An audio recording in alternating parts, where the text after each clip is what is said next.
Hello, I'm Ed Davis, and I'd like to introduce today my new book that's forthcoming from Main Street Rag Press entitled Here Where We Stand, The Shawnee Spring Stories. It's a collection of linked stories set in an Ohio village. The book's about grief and loss and the pressures on even a healthy small town to survive. This is an excerpt from a story near the end of the collection entitled Mustangs and Alligators, focusing on B. Conyers and Elam Stillwell, who have met before in a different part of Glenora Wood, this nature preserve that's adjacent to the town. Mustangs and Alligators. Standing at the gap in the fence, Bee marveled, as she had every spring since moving to Ohio from Texas, at the green sea leading to the Horace Mann statue, backlit by red buds. Hard to believe Burke College had put the monument to its first president way out here instead of on campus, but this is where his farm had been. Wending through the field, she allowed her eyes to devour the purple henbit and dead nettle woven among the grass. Weeds, yes, but stunning nevertheless.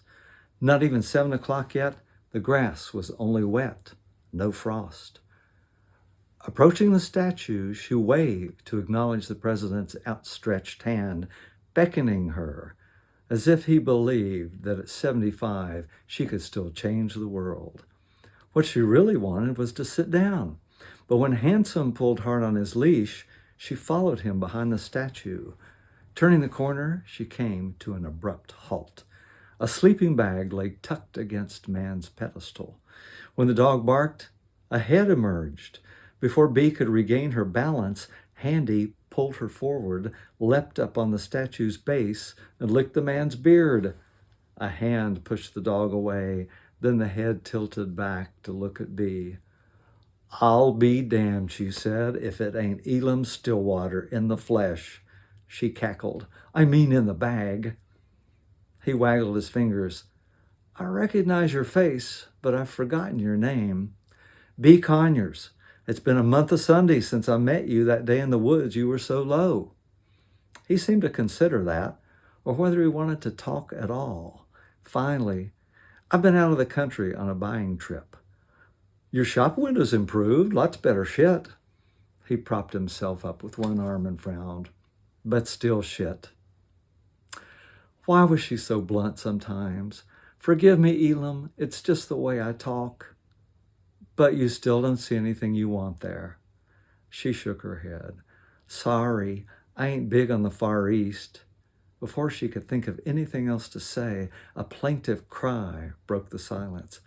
"Red-tailed hawk," she said. "I've seen 'em before out here." "He's been saying for some time I should get my ass in gear. Then I should get out of here and let you get up." But she made no move. She was curious. He must be hiding from somebody, maybe after doing something awful. Handsome had gone gaga over Elam's dog that day they'd met back in September, but the old beagle was nowhere to be seen. Further evidence that something was amiss. The shopkeeper had seemed damn well suicidal that day last fall, but when his obit never showed up in the news in the immediate days following, she had breathed easier. Reaching an arm out, he unzipped the bag and stood, fully clad in jeans and a fleece vest over a blue and red plaid flannel shirt. He hadn't even removed muddy boots before jamming himself into the bag. She could bid adieu now, but not only did Handsome say no with every canine fiber, she didn't want to leave Elam unconfessed. Finally, he let out a huge breath. "I came up here to escape arrest." Uh-oh. This was worse than she'd thought. She laid aside her anticipation of the trail back down the bank below the pine forest, the wildflowers yet to see. Handsome continued to beam canine compassion lasers at her. Sometimes she wished she had a narcissistic pit bull rather than a rescued rescuer. "You want to tell me about it?" she finally said. He spat at the statue's base. "Not really." "Ain't leaving till you do." After struggling to stay silent for several seconds, he lost the battle. You hurt somebody, she said. Not for real, he shrugged. She didn't dig. He'd tell her in his own good time. Look, Elam, I'm a hell of a cook. Why don't you come over tonight and hide out at my place? You like Southwestern? I've never seen an enchilada or burrito I didn't like. 6 o'clock, all right? Handsome's in bed by 9:30. If I'm not in jail by then.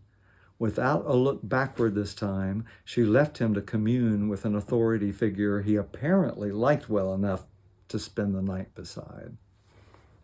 Well, thank you for listening. If you want to read the rest of that story and the other stories, my book will be coming out spring 2026.